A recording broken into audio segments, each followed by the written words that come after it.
Our next test.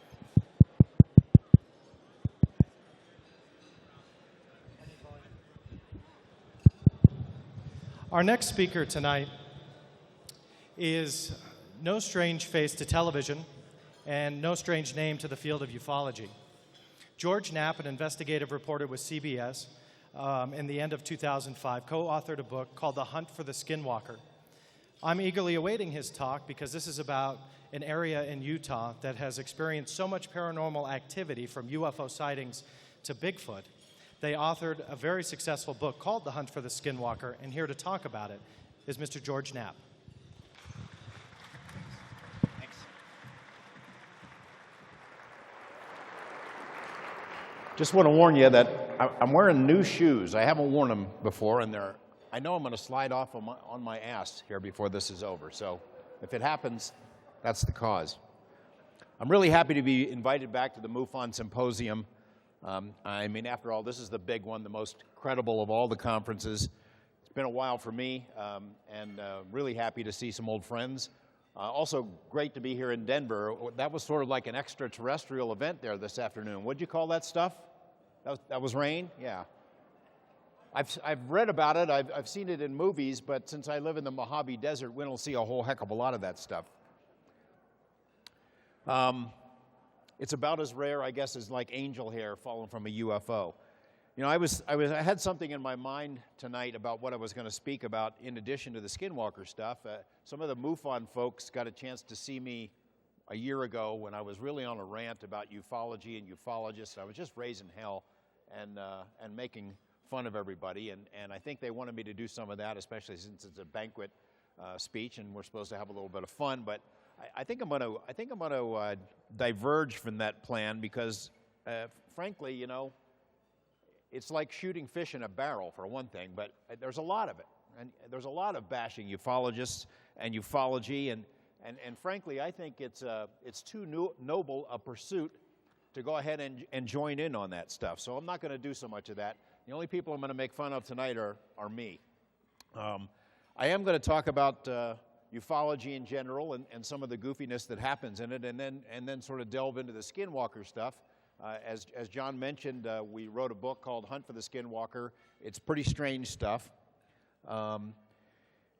And I wanted to wait until you finish dinner before we really get into that, because there are some video I want to show you of some yummy cow parts that's not going to help your appetite any.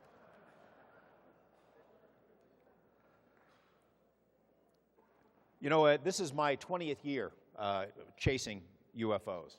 1987 is when I started, and I know there are a lot of people right up front here especially who've been at it much longer than I have, and who know a heck of a lot more about the topic than I do. John, who just introduced me there, told me that he's been involved in it for 11 years now, which means, as far as I can tell, he started when he was 3. And although there are a lot of people who know a lot more about it than I do have some perspective, I think, from a journalism standpoint that other folks might not have, and I think it's relevant to the theme of this year's conference. An estimate of the situation, the extraterrestrial hypothesis. You know, it's the hypothesis. It's been part of ufology since the very beginning. It's still the most widely accepted version and the most widely believed. I think back in 1987 when I conducted my first interviews with the still controversial John Lear and then got sucked into the UFO subject for all time, the ET hypothesis back then was the reigning heavyweight champion and still is. Back then, of course, also I had brown hair. I still had a waistline, and I was blissfully unaware of such minutia as alien implants, abducted fetuses, ET hybrids, not to mention cord rectums among mutilated animals. I had no idea which researchers were complete BS artists, which ones were in on it for the money or for the attention, which ones were fighting with which other ones over which documents or which typeface on the typewriter stand or the DD-214s or other types of documentation. You know, I thought to myself, you know what this field needs is a good investigative reporter to get to the bottom of this, and I'm figuring 6 months tops, I'll have this figured out. A bit over-optimistic, I think. You know, in my hometown, for better or for worse, I'm the UFO reporter. I've done all these other stories on all kinds of other stuff. I don't get to do many UFO reports anymore for a variety of reasons, but you know, for one reason or another, when I started working at KLAS back in 1981, since then, and writing columns and things like that, I've covered such topics as La Cosa Nostra, Israeli mobsters, Asian crime lords, drug dealers, gun runners, bad doctors, corrupt cops, buried treasure, polluters, murders, bikers, fires, pot farmers, crack peddlers, counterfeiters, bank robbers, mad bombers, brothel barons, pornographers, child molesters, casino skimmers, rig slots, scumbags, slime balls, boneheads, and Butch Cassidy and the Sundance Kid. And yet, all those stories, some of them are pretty good. I'm the UFO guy, no matter where I go. I get stopped every single day by people who want to talk to me about flying saucers and ETs. I'm in the grocery store, I'm in a restaurant, I'm in a bar, I'm standing in a men's room, and people come up to me and they want to talk about this stuff. So what's the deal with those UFOs, they ask? Do you really believe that stuff? And for me, it's never been a question of belief. It's a news story. It's a fun and interesting news story, and potentially a story that's bigger than anything else I could ever cover. But belief doesn't enter into it. It's not a religion for me. I'm sure it is a religion for a lot of folks who come to events like this, not this particular one, which is part of what I want to talk about tonight. You know, in my hometown, I said I'm the UFO reporter. I'll bet that in your hometowns, you're the UFO source. You're maybe not the reporter, but you're the go-to guy or gal when the UFO topic comes up. When the O'Hare incident happens, your friends, your family, they come to you and ask for questions about, hey, what's going on? You're the guy who talks about this stuff around the water cooler, maybe even get interviewed around by media folks in your own hometown. You know, people seem to understand that the viewing audience, at least for media folks, as Stan, I think, mentioned earlier tonight, the viewing audience can't get enough of this stuff, which is it's a weird dichotomy. People like me, we do these stories, it's huge ratings, and yet others in the media, other of my colleagues, my competitors, don't want to get anywhere near it, not with a 10-foot pole. For some reason, my journalism colleagues simply can't stand it that I cover this stuff. It drives them crazy. And even though the same guy that broke all these other stories about all other topics, they believe that when I started covering UFOs back in 87, 88, 89, that's when I went off the deep end. I became a nutcase, a wacko. As if somehow I am hurting the credibility of the profession by wasting my time on these subjects. Well, you know, I've taken some lumps over the years, and there are some fun stories about it, and I'm not complaining. It comes with the territory.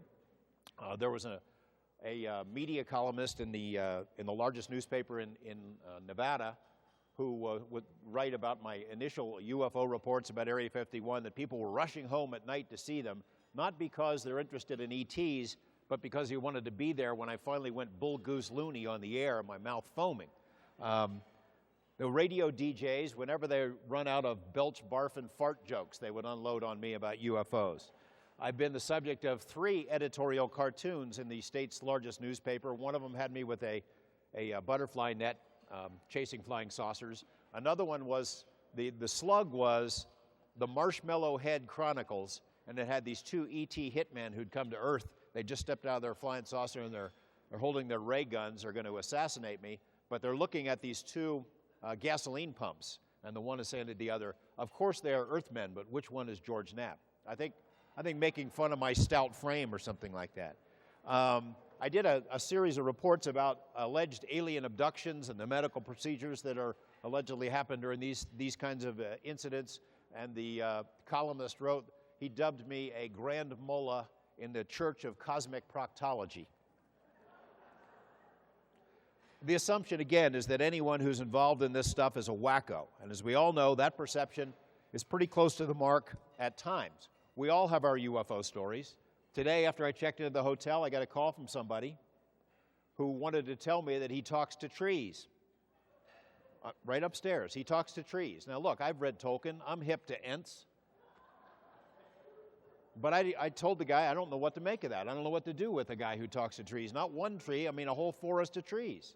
I've told the story before about this lady when I first started doing the UFO reports. She's got to come and see me. She's calling me every day, bugging me, got to tell me something really important. So she shows up at the TV station wearing the skimpiest possible halter top, holding a baby that I later learned was a hybrid, alien-human hybrid, of course.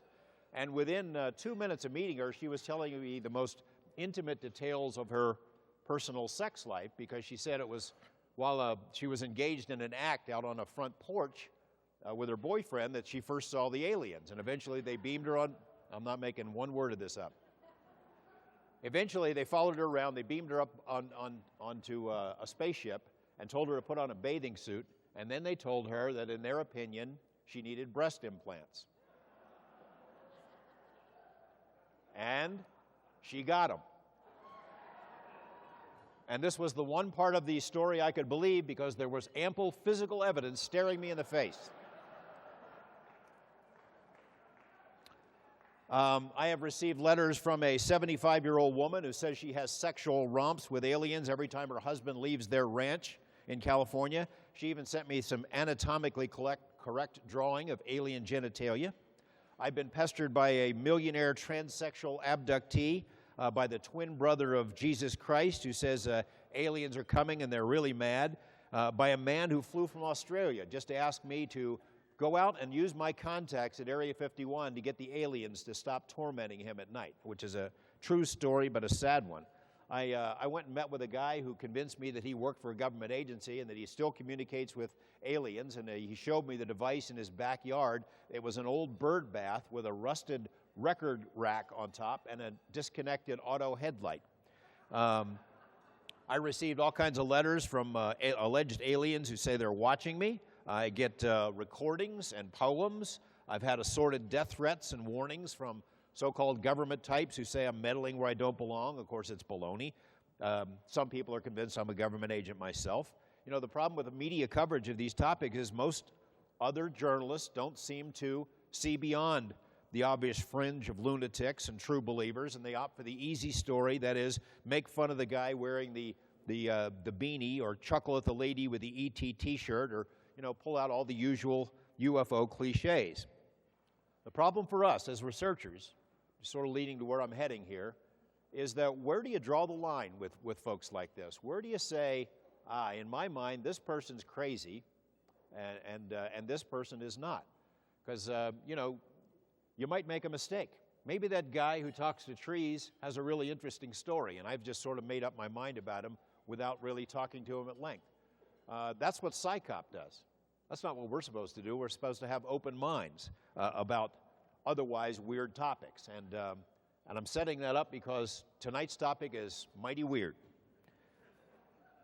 I do not expect any of you to believe all of this, or all of you to believe any of this. If you don't want to believe any of it, I wouldn't blame you a bit, because it's strange. It really doesn't fit into any comfortable category. It is a UFO story, but not really. It touches on some poltergeist-type stuff, cryptozoology stuff, witchcraft, government conspiracy, animal mutilations, quantum theory, you name it. If you're expecting tidy explanations about how all this fits together, you won't get them from me. Maybe you can give them to me. The only thing I can say with any certainty after delving into this part of the investigation is that reality, at least for me, isn't what it used to be. There are really two stories to consider regarding this ranch. One is about the ranch itself, where a series of very bizarre events terrorized a family and baffled a community over a long period of time. The second story is about a scientific adventure, an attempt by legitimate, credentialed scientists to investigate the unknown, something that the science establishment all too often avoids. And the study that was undertaken was not perfect by any means, but it was a remarkable undertaking and probably represents the most intense study of a paranormal hotspot ever. The risks for the research team were very real, and not only from a standpoint of their professions and their professional credibility, but physically. This thing that I'm going to tell you about, this entity or intelligence or whatever it was or is, exerted control over mind and matter in ways that we don't understand. It seemingly has the ability to manipulate people, animals, technology, and maybe space and time themselves. It demonstrated an ability to kill, to dismember, and to terrorize. And it seemingly fed on the fear that its actions generated. And it's tempting to say that this thing is evil, because it did some evil things we would call evil, but evil's sort of in the eye of the beholder. And my guess that it might be a mistake to assign human motives to something that certainly does not appear to be human at all. Dr. Jacques Vallée, next to Stan Friedman, maybe the most important guy to ever study the topic of ufology, once told me in an interview, quote, "I'm going to be greatly disappointed if it turns out that the answer to the UFO mystery is merely that people are traveling here from other planets, that they might be extraterrestrials. They might be extraterrestrials, but that might be only part of the story, one that hints at a far bigger and more mysterious and confusing and perhaps wondrous explanation." Let's get to the ranch. Skinwalker Ranch is the term we're going to use for this place, although it's known by other names. Dr. Colin Kelleher and I wrote a book about the place called Hunt for the Skinwalker, as John mentioned. Before I take you to the ranch, I'm going to show you some video of the Uinta Basin, if we want to roll that footage right now. This basin has been the site of really weird stuff for a long time, for basically as long as anyone can remember. It's in the northeastern corner of Utah. Chances are you've never been there, so we'll show you some pictures of what it looks like. It's a sparsely populated area, stark but beautiful. It's rich in hydrocarbons and fossil deposits. It's enjoying a bit of an oil boom right now. They call it dinosaur country because of all the dinosaur remains up there. 90% of the population is white. The majority of them are devout Mormons, very religious folks. The other 10% are Ute Indians. They live on reservations there, lands that were originally set aside by President Abraham Lincoln. The Utes have always had a presence in the region, even before the reservation. Today, they have their own communities, their own government, their own police force, and although they peacefully coexist and interact with the white population there, the Utes keep to themselves pretty much. They are a proud people. They were fierce warriors back in the 18th and 19th centuries, probably raised a whole lot of hell right in this neck of the woods as well, terrorized and dominated other tribes throughout the Southwest. For some reason, the Uinta Basin has always been a hotspot for strange stuff. The first Spanish explorers to go through there, the missionaries that went through that area in the late 1700s, reporting seeing these weird lights flitting above their campsites. The oral tradition of the Utes date back hundreds of years, many generations, and are filled with stories about encounters with things that we would call UFOs, as well as Sasquatch or Bigfoot, evil spirits, you name it. In modern times, this basin has been a hotbed of UFO activity. That's more than 50 years, easily. Thousands of eyewitnesses, hundreds of unidentified craft, seen over more than a half a century. And not everyone there is willing to talk about these encounters, but it's really pretty damned hard to find someone in the area who hasn't seen one, or who doesn't at least have a family member who's had some kind of a sighting. In 1974, Utah State University professor named Frank Salisbury, some pretty pictures, by the way, Frank Salisbury wrote an excellent book called The Utah UFO Display, which detailed this incredible concentration of unidentified aerial objects over this basin. His book was largely based on the case files of a school teacher named Joseph Jr. Hicks, who had personally investigated 400 of the most compelling UFO cases from that area. Just by coincidence, I bought a copy of this book out there today, and right out in your lobby here. I think the inside flap says it cost $7.95 when it came out, and now they're like $65 if you can find one. Anyway, this book, including Joseph Hicks' 400 best cases, included daylight saucer sightings, landings, humanoid occupants, close encounters, missing time, and later mutilated animals. Because he was a science teacher in a small town and was high up in the Mormon church for many, many years, Hicks basically knew everyone who lives in the basin, and everyone trusted him, which is why he was able to get them to tell him things they might never admit to an outsider or a smarty-pants reporter like you-know-who. As his students grew into adulthood, they continued to tell him their UFO stories, often in confidence, and there are so many of them to tell. I spent several hours interviewing Mr. Hicks. Couldn't talk him into appearing on camera, at least not yet, but I heard plenty of compelling stories from others about weird things seen in the skies over the basin. And the objects are similar to the same kind of UFOs that we've all read about, some of whom we've seen, and they're still going on. As I said, though, this isn't really a UFO tale. We've all heard these kinds of stories about the craft that have been seen in the Basin. But it was during an interview with Junior Hicks that something else sort of spilled out that sort of caught our attention. He told us that in all this broad basin, where all this UFO activity had been so commonplace for so long, there was one location that really stood out. Even then, it's a particular ranch, essentially an epicenter of weirdness in a sea of weirdness. And why this spot? Hicks told us that according to his friends in the Ute tribe, the ranch was, quote, in the path of the Skinwalker. And when he said it, I got a little chill. I didn't even know what a Skinwalker was at the time. We could talk all day about Native American spiritual beliefs, but here's the abbreviated version. A Skinwalker is a Native American witch, a sorcerer, an evil presence, a shapeshifter who can assume animal form and bewitch the minds of others. Might sound quaint to us, but it's a very serious matter to the Ute tribe even today. They don't talk about it. They won't mention the name. They don't want to use the term in conversation outside the tribe. But we eventually collected some bone-chilling stories about skinwalkers and their abilities, and it's spooky stuff, whether we take it at face value or not. Here's why it relates to this discussion. The Utes were very tough customers, as I mentioned, back in their day. They brutalized other tribes. They enslaved them. They went to war with them. The tribes that got the worst treatment was the Navajo, and the Utes essentially evicted the Navajo from what they consider to be their Garden of Eden.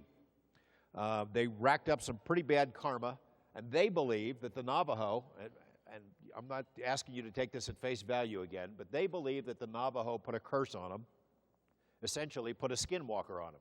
And that skinwalker has been with them ever since. That is the explanation, their umbrella explanation for whatever the heck it is that's been going on at this particular ranch property that you're going to see in just a second. The title, Hunt for the Skinwalker, is not meant literally. We're not looking for a shape-shifting Native American witch. We're looking for whatever umbrella explanation might work to describe the kinds of things that the Native Americans have been seeing there for a long time. Why don't we run this video? Start the video now.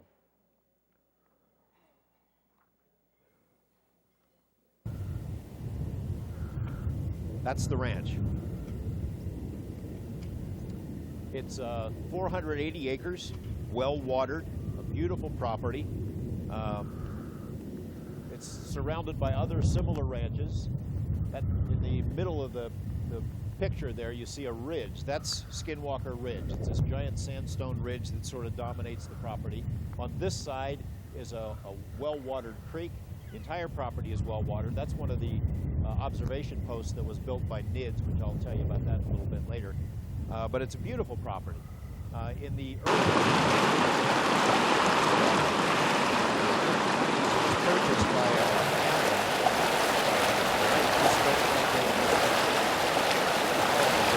for our purposes. They knew little about the history of this place, except that it had been vacant for 7 years, and the previous owners were not only secretive, but a little paranoid about the place. For example, the previous owners stipulated in the deed that the Gormans, before they do any digging on the property, had to get their permission. Tom Gorman thought, well, that's kind of quaint, that's kind of weird, okay, signed it anyway. Didn't think about it much until later when things got pretty strange. One thing they noticed when they moved into that, keep in mind that facility right there, that white trailer and the corral, because we're going to come back to that in a little bit. They noticed when they moved into the house that there were thick metal stakes in the ground at both ends of the house, by both of the doors, stakes that had these heavy chains on them, presumably to hang on to big guard dogs that were situated at both doors. And then they noticed that all the doors had bolts on both sides, not only the doors inside the house, but the doors in bedrooms, closets, things of that sort, as if these people were security crazy. And then an extensive menu of deeply disturbing things started happening on the property, events that were overt and threatening, possibly dangerous. You know, we'll look at some of the big dramatic events involving UFOs and beings and things like that. But I'll just tell you, it's the little events that really get to me, the little tiny things that raise the goosebumps on my skin. In a nutshell, things started moving around. Inanimate objects somehow become animated. Everyday tools or dishes or possessions seemingly pursued their own agendas. At first, it was simply irritating. Tom Gorman, the dad of the family, was out in the pasture. He's using a post hole digger, sets it right, in front of him, takes a drink of water, wipes his brow, looks around. It's gone. It's gone. They found it 3 weeks later, 75 feet up in a tree, right near where he'd been working. The mom, Ellen, she goes to town. She buys enough groceries for a couple of weeks. She comes back, puts them all on the kitchen table, takes all the groceries out, puts them away in the cabinet, goes into another room for 15, 20 seconds, comes back, all the groceries are back in the bags. The mom would do things like this. In the morning, she'd take a shower every morning. She goes into the bathroom, locks the door. She puts a towel and a hairbrush on the cabinet, takes her shower, comes out, presumably to find the towel there, but many of the times it would be gone. The door's still locked, the towel and the hairbrush are gone. They find them later in odd places, like in a microwave oven or in the freezer. They started seeing shapes and shadows in the house. At night, they'd wake up hearing these heavy footsteps in the hall or the kitchen or right outside their bedroom door. When Tom would get up to investigate, nothing there. Large, dark, humanoid figures would appear at their windows and later at the foot of their beds. The family was rattled, to say the least. They started hearing disembodied voices speaking in a language that they did not recognize. Tom and Ellen are out walking at night. They hear these voices. Sounded like they're coming 10, 15 feet above their head, speaking in this language, but in mocking tones, almost like they're laughing at them. So they'd yell back. Voices would be quiet for a minute, and then the laughing starts up again. They couldn't understand the words at all, of course. Again and again, everyday objects like frying pans and spatulas and tools would move, would disappear, reappear, turning up in odd places. On some nights, the entire homestead would be bathed in white light that was coming from above. Other times, it appeared that the beams of light coming right out of the ground, up into the sky. Frequently, the family would hear these loud mechanical noises under their feet, as if there was some kind of like a subterranean steel mill or a railroad operating underground. We've interviewed half a dozen other witnesses who say they've heard the same underground rumblings over the years. They also saw a lot of weird animals. I skipped this story, which I sometimes begin with, but on the first day that they moved onto the property, there's this giant wolf. They're unloading their stuff at the corral, and they look across the pasture, and it's huge. And they're thinking to themselves, we didn't know there were wolves in this area. It starts meandering towards them, kind of shy, sheepish. They're thinking, this must be somebody's pet. It must be domesticized. And it walks right up into the family group, and is sort of rubbing up against them. They remember that it had rained that day, and they remember smelling a wet dog kind of a smell. Well, as they're standing there, there's 3 or 4 of their high-end calves are in the corral, and one of them made the unfortunate mistake of sticking its nose out the bar, and this wolf that was standing there among the family leaps at it, grabs it by the head, trying to pull it out the bars with its powerful jaws. The father grabs an axe handle, beats this wolf a couple of times, kicks it in the ribs. It's not even making a yelp, doesn't make any sound at all. He's having no effect. His kid runs to the truck, grabs a handgun, a .357, brings it back to the dad. Boom, he shoots it. Boom, shoots it again a second time. Not a sound, no blood, no anything. And now this calf is starting to die. It's in bad shape. They run into the house, got a hunting rifle, and he tells the family to stand back and takes a shot at this thing, point blank, boom. This is the 3rd shot, takes a 4th shot, and that's when the wolf sort of just drops the calf and stands there and looks at him. Still in no distress, still no blood. He takes aim. Tom, by the way, is a world-class big game hunter, in addition to being a really experienced with cattle. Takes aim at this wolf, shoots it right in the middle of the chest. A chunk of flesh flies out the side, flesh and fur, and plops there, and the wolf turns around and starts trotting away, slowly. They grab another gun, figuring we don't want a giant wolf that comes up this high and that has 5 shots in it, wandering around wounded. So they get a gun, they go after it. And they ran down to that marshy area by the water that you saw there that was running in that video, and start tracking it. And this thing must have weighed 200 pounds, so it's easy to follow the tracks. They sink 2-3 inches into the mud. It gets out into a clearing. There's nothing else around for another 30 feet in any direction, and the track stopped. Gone. As if it had been just picked up into the sky or something, or disappeared. That was the first day on the property. They start seeing other odd animals. The wife, Ellen, saw that same wolf at the gate as she was letting herself into the property at one point. Here's a weird one. One afternoon, as Tom and Ellen arrived at the ranch after stopping in town, they saw a lot of commotion in one of their corrals, something kicking up a lot of dust. As they got closer, they could see that something was attacking the horses in the corral, and the horses were panicking. This unknown critter was perhaps 200 pounds, short, stocky, muscular. It looked like part dog, part hyena, but it had a big, bushy red tail. Tom, as I mentioned, is a big game hunter. He'd never seen anything like this anywhere in the world, and never even heard of a creature like this.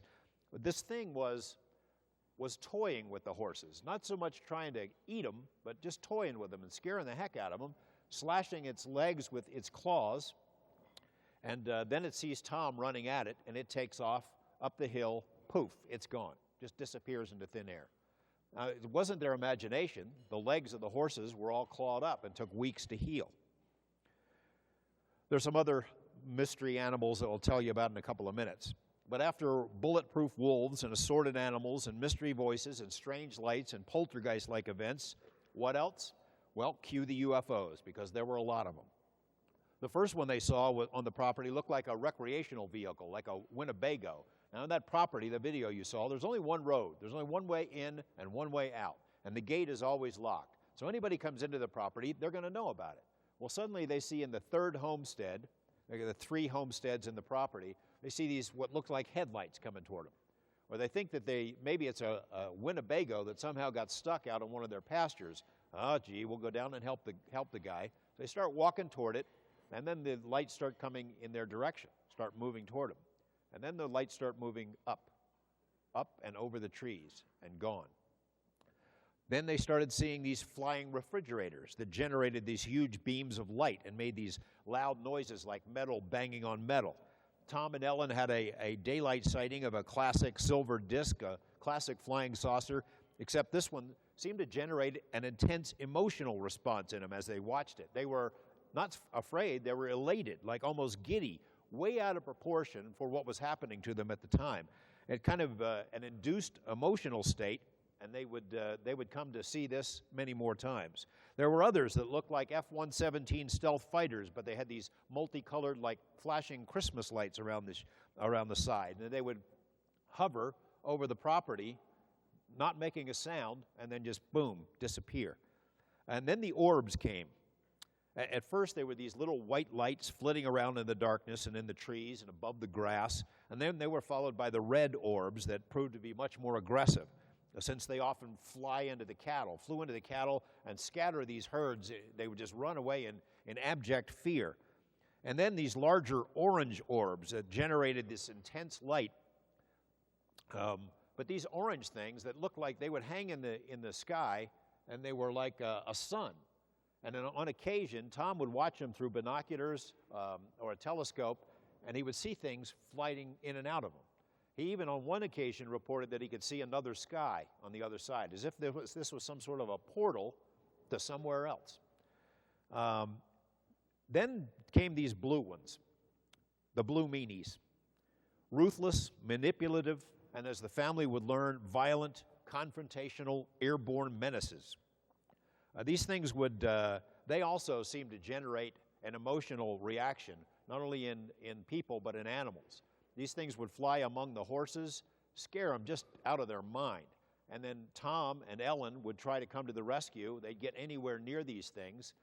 They looked like the size of a softball, glass encased, but with some kind of a bubbly, boiling-looking liquid inside.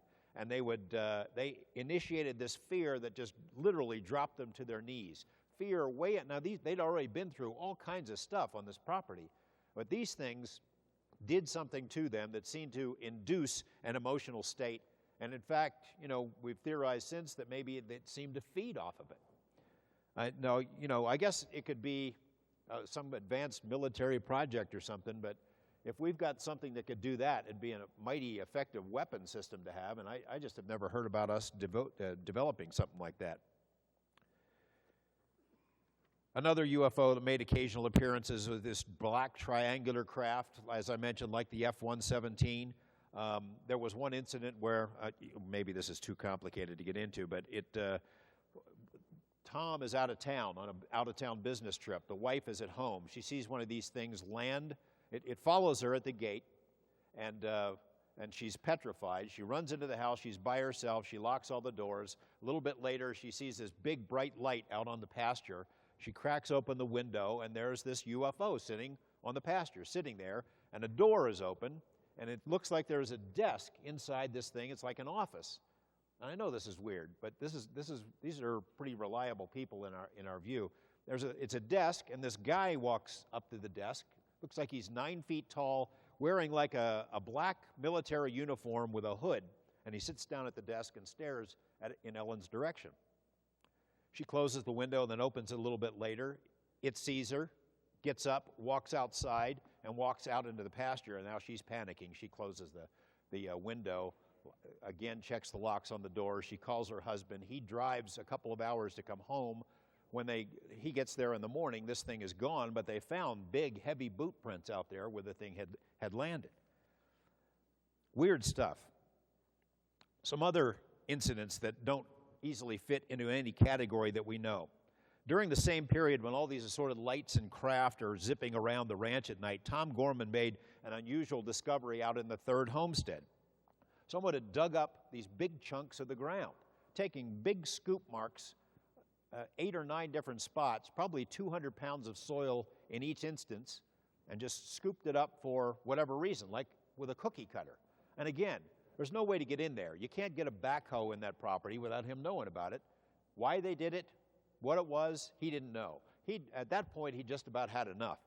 He was thinking it was the military messing with his brain, but he knew he'd had enough. He tried to talk to his neighbors. No one seemed to know what was going on, except for everyone knew that it had always been around there. Weird stuff like that.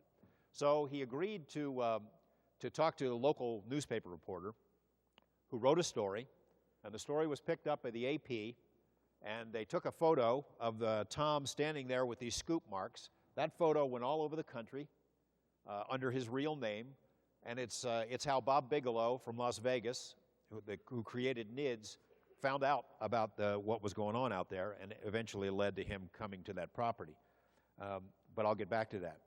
The other incident is far more unsettling. As the weirdness at the ranch mounted, the word filtered out about the property and weird stuff was going on.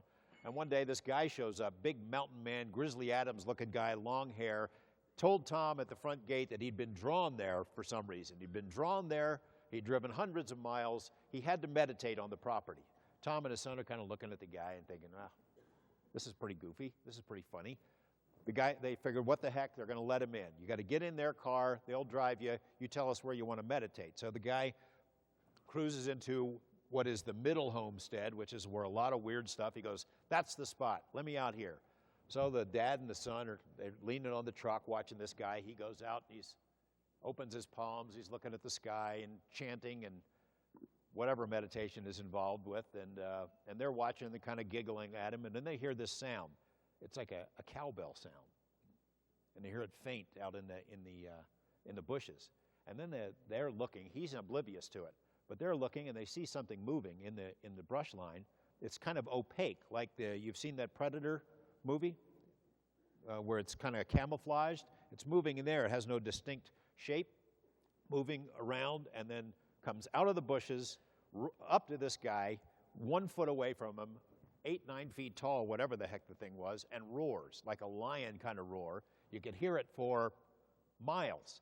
This guy jumps out of his skin. He jumps straight back, falls on the ground, and then this thing, poof, it's gone. Well, he's standing there. He's laying there shaking. He's not getting up. So Tom comes over to help him up, and he's just petrified. He helps him up, and he won't let go of the rancher. He practically carries him back to the truck, and he's absolutely terrified. He swears it's the devil or something like that.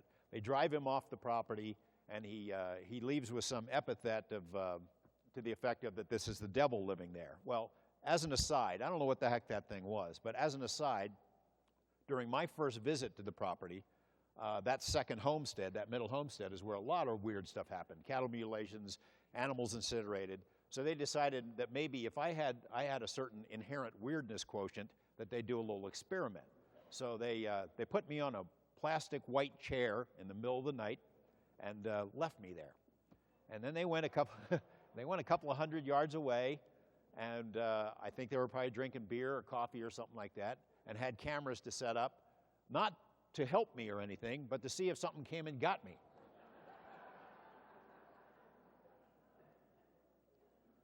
I would like to tell you that I'm brave and no thoughts of predators coming to grab me ever even popped into my head, but it was spooky.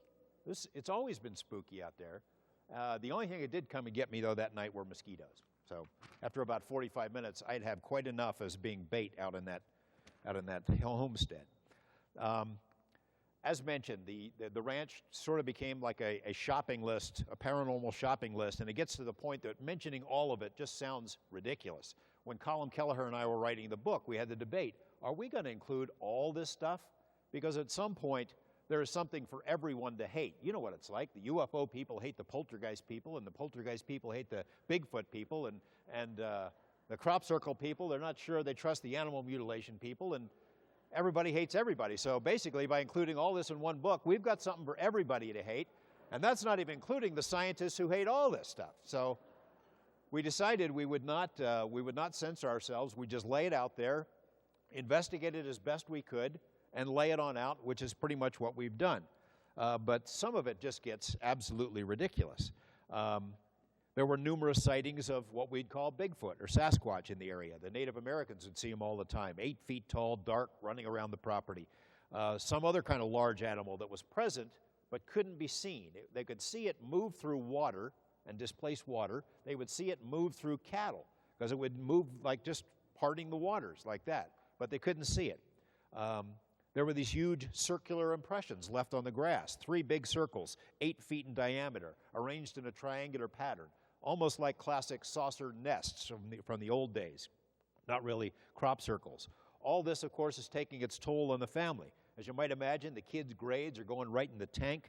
The mom, who had a really good job at a bank, lost the job. She was just a wreck. And then it got worse. Bad things started happening to their animals. Not just cattle, but dogs and cats. There were times when these dogs, these big, sturdy country dogs, not afraid of anything, wouldn't come out of their dog houses for days, not even to eat. They were petrified of something. There was times when dogs would disappear. There was one night when, I think on a single night, all the family's cats vanished, 8 of them. Boom, gone. Jumping out of chronological order a little bit, I'll tell you another story about the family pets. It happened at a time when Tom Gorman was really just hanging on by his fingernails. He's a proud, stubborn man. He's an expert at artificial insemination. His animals are not only his livelihood, but I mean, they're very expensive Simmental cattle. And he's trying to hang on to his dream and make sense of this collection of crazy stuff. He's back out on the back porch one night, talking on the phone to someone I know, when one of these blue orbs appears in the field. And his hunting dogs are drawn to it. There's 3 big hunting dogs, and they're snapping at it. And this thing is staying just outside their snapping jaws, just a little bit out of range. They're jumping at it, and he's talking, hey, I got to go, something's happening here, because this thing, this blue meanie, is drawing the dogs further and further away from the house and back out toward the tree line. Well, all of a sudden, they go out of sight. He hangs up the phone, and he hears these 3 horrible screams, shrieks. It's the dogs. Now, Tom's a pretty brave guy, but that night he didn't want to go out there, not even with his gun. He did go out in the morning, and he found these 3 greasy spots on the ground. That's what was left of his dogs. Now, when that starts happening, then you start worrying about the safety of your family, that kind of thing. That's a real thing, and it's not just Tom. We've interviewed other witnesses who saw what was left of those dogs. You know, many of you have heard bits and pieces about the animal mutilation mystery, of course, and my colleagues in the news biz have accepted the explanation that there's nothing weird about it, and so the rest of us read these print stories and we see the explanations that it must be coyotes or mountain lions or scalpel-wielding Beelzebubs or something like that, but it's not. If you know anything about Linda Howe's excellent work in that area, the explanation doesn't fit. And it's not just cattle. It's horses, deer, sheep, domestic pets, sliced up by these unknown surgeons. And for reasons we don't exactly understand. Well, it started happening to the Gormans, and just as it happened to other ranchers in that same area. These were high-end, genetically engineered stock, very expensive animals. Gorman's herd ranged at any given time from 60 to 80 heifers and 4 prized bulls. It's his livelihood. It's everything to him. In the beginning, the animals were just lost. Poof, gone. In one case, the tracks from a 1,200-pound cow led out into a snowbank. Gone. Done. Like it was plucked out of the snow and taken into the sky. In another case, Gorman's son had checked on this cow in a field, and 5 minutes later, Tom found this cow sliced up, sliced into pieces, its rectum cored out by an incision that was 6 inches wide and 18 inches deep. No blood on the cow, no blood on the snow, no tracks anywhere. How do you do it? And why? Gorman's next-door neighbor lost a bunch of head as well. In one instance, we'll call him Mr. Gonzalez, he saw one of his cows in a field separated from the rest of the herd. And he couldn't figure out how it got out there since it's a secure fence. And it should have been kept with the others. Well, when he got close, he saw this cow had 2 broken legs and was laying there shivering in shock, in obvious pain. He runs back to the house to get a blanket and his gun, figuring he's going to put this thing out of its misery. He comes back out, the cow's gone. It didn't walk away. It has 2 broken legs. Goes back in the house, puzzled, looks out a little while later. There it is. Again, same spot. He goes running back out with his gun. This time it has 4 broken legs. As if it had been dropped from a helicopter or from some other kind of vehicle.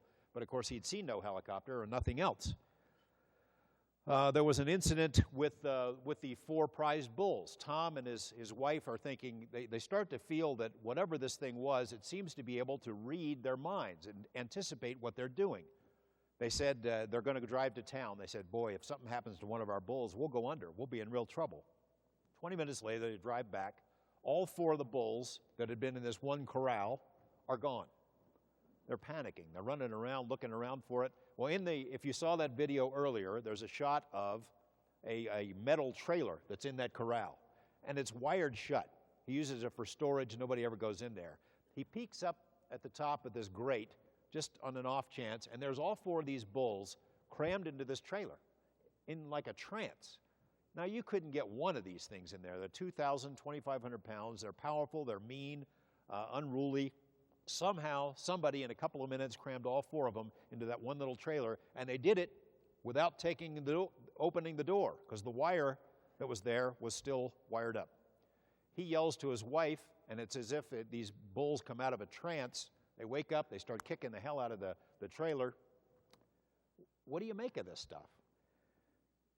Gorman sort of thought it was he went public, as I mentioned. He thought it was the military. He thought a little publicity might stop this thing from happening. And that's how NIDS, National Institute for Discovery Science, sort of entered it. Bob Bigelow saw a news story. He comes up, flies up to meet the Gorman family, sees they're in terrible peril. By the time NIDS arrived on the scene, the family was sleeping every night on the floor in the living room by themselves for safety.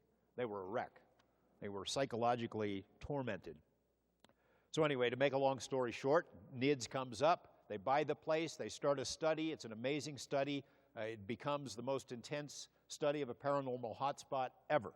But they start seeing stuff themselves. They set up cameras, they set up monitoring equipment, and they go about the business of science, trying to essentially rule things out. They take geomagnetic surveys to see if there's some kind of an Earth kind of an explanation. They sample the flora and fauna to see if it's somehow psychologically induced or some kind of psychedelic chemicals are involved. They start trying to eliminate reasons for all this stuff happening, and they're not doing very well because they start having their own encounters, seeing their own incidents, beings, lights, things of that sort. Bigelow bought his own herd of cattle, kept them on there as sort of an experiment. He kept Tom Gorman on the property for a while. And basically, for a period of more than 6 years, there was a cone of silence over the whole property as Bigelow and his scientists tried to figure out what was going on. I know I've had a lot of complaints about them not giving out information about what had happened there, what went on, But really, it was an ongoing experiment. There was an interactive quality to whatever this thing was, and they didn't want a lot of people coming in there and mucking it up. Still, it happens. It happens to this day, and we can get into that as well. I want to tell you about a particular incident. The cattle mutilation stuff started happening again and again, and one particular incident that happened that I put into video. I've been working on this documentary for 5 years, so any day, 5 or 6 years from now, I'll probably get it finished. But so here's the world debut of sort of one of these chapters about an incident that happened while the NIDS folks were around.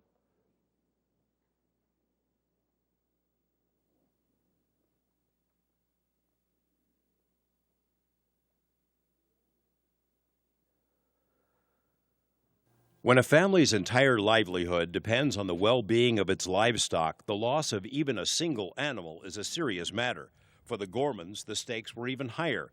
Their herd of 80 cattle consisted of high-end Simmental stock, each the product of Tom Gorman's expertise at artificial insemination. The loss of 14 valuable cows in a matter of months was devastating to the family's finances, but took a psychological toll as well. Across the country, dating back to the late 60s, hundreds of other ranchers in at least 15 other states experienced the same sense of frustration and helplessness upon discovering the grim evidence left behind by the mystery surgeons. At the Gorman Ranch, as elsewhere, the grisly handiwork was primarily carried out under the cover of darkness or during violent storms. The carved carcasses were mostly found hours or days later, during daylight.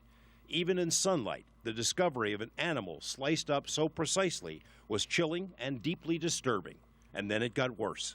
On March 10, 1997, Tom Gorman and his wife walked out of their home and into the pasture, planning to tag the ears of several calves that had been born in the preceding days. It was a bright, clear morning. Snow was on the ground. 50 yards from their house, they found the first calf. As they were with their dog, the two of them tagged and weighed this animal. They checked it at, I believe it was 84 pounds or 87 pounds. And they left the animal there with the mother. Everything seemed to be fine, although they did detect an odor in the air around this area. They detected a strong musk smell. They took note of it, and then they headed west. And they went about 300 yards west beyond, the dog run was not there at the time, but about 300 yards beyond, towards where that incline is, and they were tagging a second animal. Only 30 to 40 minutes had passed. The Gormans had an unobstructed view of everything in the field, but didn't see or hear anything unusual until their dog focused its attention back toward the house and the first calf.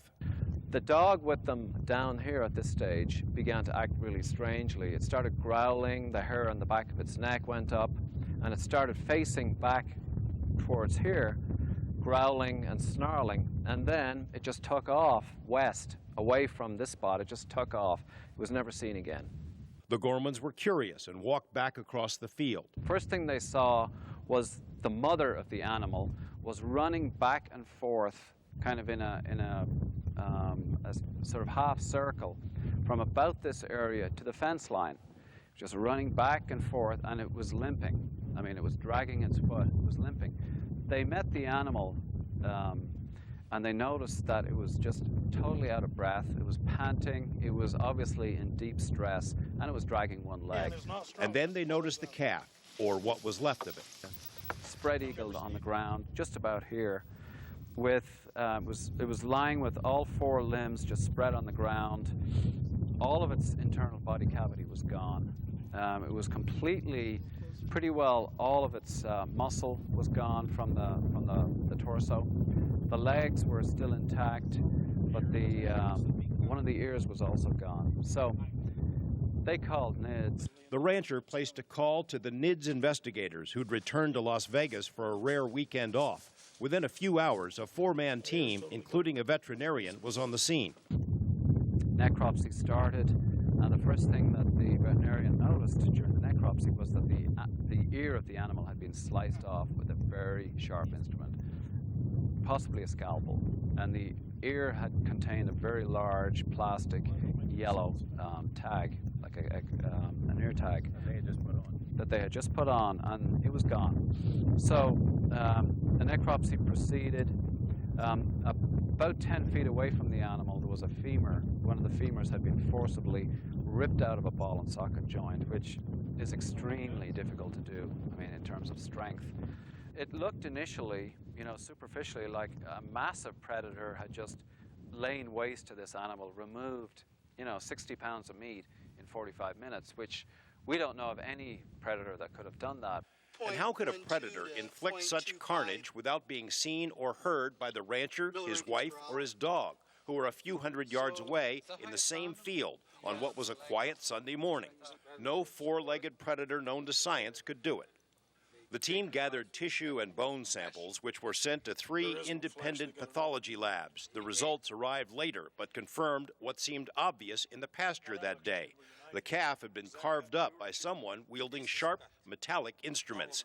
A heavy machete-like object had slammed into the bones. A smaller scalpel-like knife had sliced the hide and muscle. Closer inspection revealed that it was definitely sharp instruments used. There was no sign of blood. There was no sign of entrails around. It was perfectly clean. Not a drop of blood on the grass. We went even as far as doing an experiment by pouring blood on the grass to see how fast it would seep through. Videotaped the grass and showed, you know, even 2 days later you could still see the stain on the grass. So there was no blood whatsoever, not a single drop, either underneath the animal, on the animal, or on the grass. It was just completely clean. A professional tracker was brought in. He scoured every inch of ground in and around the field, looking for tracks, human, animal, or vehicle. Nothing. Eventually, the investigators reached an unsettling conclusion. The bottom line is this animal must have been killed elsewhere because there was no blood. There was no blood on the scene, and then the animal must have been brought back, laid down carefully, almost, you know, really almost ritually on the spot where it had been tagged. There is no flesh. They got it all. Well, that's pretty weird for a Sunday morning in broad daylight when you're standing there, you know, a couple hundred yards away, no sound, no anything. But it got weirder. I'll tell you 2 more stories and I'll let you go. I know it's getting late. The dogs, all the animals, were really weirded out after this thing, like there was some giant predator lurking around. Well, there was a giant predator lurking around. 2 nights later, the rancher hears his dogs barking, making noise, or the cattle making noise out on the property. He grabs his gun, figures, I'm not losing any more cattle, jumps in his truck.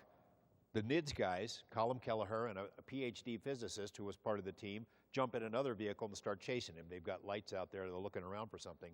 On this tree line, not far from where the calf had been butchered, they look up in a tree. There's a great big object up in a tree with yellow eyes, like this big. Boom, big, up in this tree, and something else at the bottom, almost looked like a bear, big, heavy, black figure.